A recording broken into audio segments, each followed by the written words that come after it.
We got a new broadcast spreader. We're going to be making a clover lawn this fall. They say that you can do your clover lawn seeding in the winter right before a good frost upheaval or in the spring, but we're going to do a fall seed. This is an Agri-Fab extra large 130 pound hopper capacity. We're going to put this together and then we're going to attach it to the mower. We're going to spread the seed around all over the yard, and we just want to get it down before the rain's coming this week. We're going to cut the grass really low, give this clover seed a chance to sprout. But hopefully we don't have to cut as often with the mower come next year.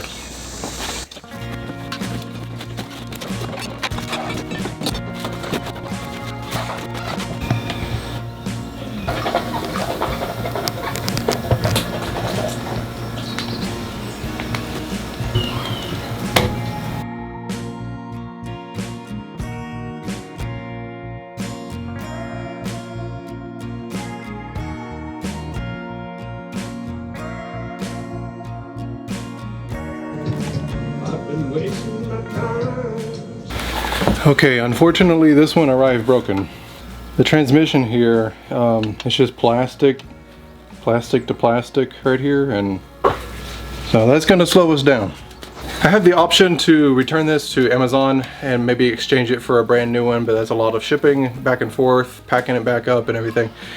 I'm going to try call their customer service line. It's open Monday through Friday weekdays.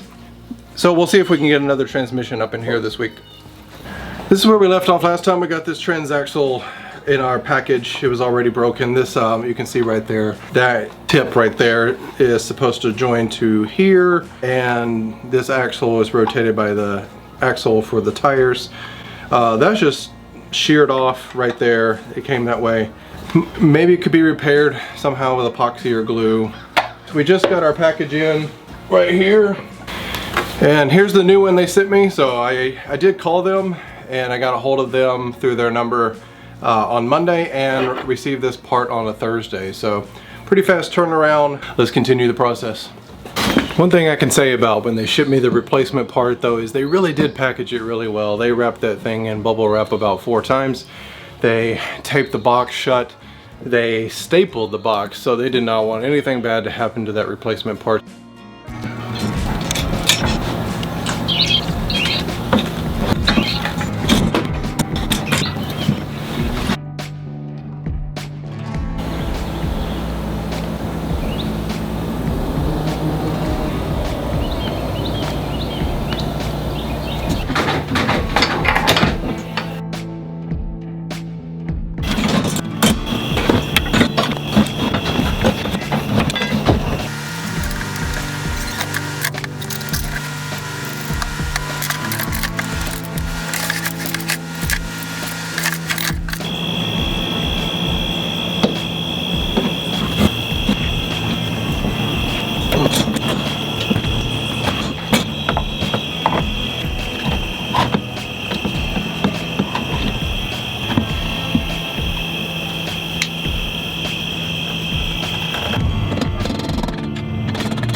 Okay, this is the supplement sheet. It's kind of like their errata, you know, here's what we did wrong, here's the fixes for it. There seems to be a mistake here that in the hopper, it says you're going to use a 1/4 by 1 inch hex bolt F to kind of basically, it seems to just plug a hole in the bottom but the F is not a 1-inch bolt. Here it looks like it's like a 3.5-inch bolt. There is no 1-inch bolt. Unless I have something wrong, that seems to be another mistake on their part. So I'm probably gonna have to find a bolt to match that, to plug that hole. Just all it is a bolt and put a nut on the bottom. But unfortunately, if it's not there, it's basically a hole on the bottom of the hopper. There's been a couple of instructions that aren't clear exactly how it goes. You know, they tell you, but it's not exactly clear what they mean. So this has been not quite as straightforward as you would think, just for a hopper spreader or a broadcast spreader. Now we're gonna go back and tighten up all the bolts and screws, and except for the ones that hold this flow control arm to the tow bar.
Okay, as you can see, I did have to go back and adjust this a little bit because the valve inside wasn't, the trap door wasn't closing all the way.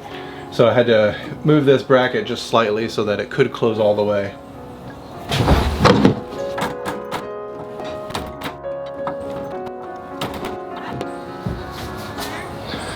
It was actually kind of hard to get this on because the little cover makes the air seal.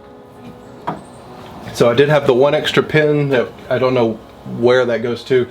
I still had to find a missing bolt or I need to replace it with a bolt and a nut on this side, which I do not have the bolt or the nut now. So I'll have to go get a matching pair just to put in this little hole here that they didn't provide the bolt with. Okay, I was able to find a matching screw to go in here, just about a 1-inch. This one happens to be a carriage bolt. This came off of a little portable dog carrier that we had. You can see here, there's just a little plastic wing nut. So it's a little loose, but because I can't get the enough tension on the carriage bolt, but this is holding it pretty well. At least in the sense that it drops down in there and nothing can get through.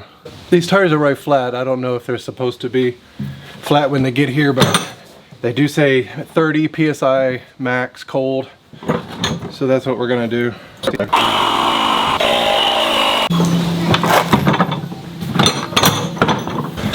All right, time will tell how long this thing lasts. It seems to be pretty good construction. I mean, how is this ever gonna break? Steel, hopper. So there was the mistake in the instructions that bolt right there should have been an F, when that's not true. Or at least, you know, the bolt that they're describing as F is about 3.5 inches long, not 1 inch. This lever mechanism seems pretty good.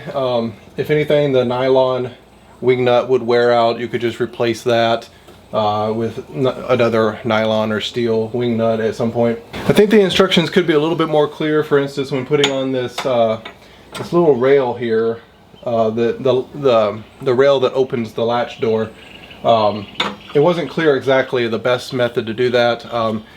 I try not to go to the videos on these things because I just want to do it based off the instructions as quickly and as simply as possible. But I did go to the video on this one. For such a small item, it seems like this was a little bit complicated. Maybe they could simplify the design. Overall, I'm pretty happy. I think it's gonna last a little while. We'll see how long it actually lasts. We're gonna get started doing our clover seed. We're gonna make a clover seed lawn with this. We're gonna see how well this works across a couple acres, front and back. We'll try it out. We'll give it a test. Okay, I hope you like this video. We're ready to go. It's all put together. Now we got to make our clover lawn. So we're gonna put our white Dutch clover and mini clover out there, and we're gonna seed this lawn, and you'll see, follow us, you'll see what it looks like next year. But for now, we'll see you next time on Homestead, y'all.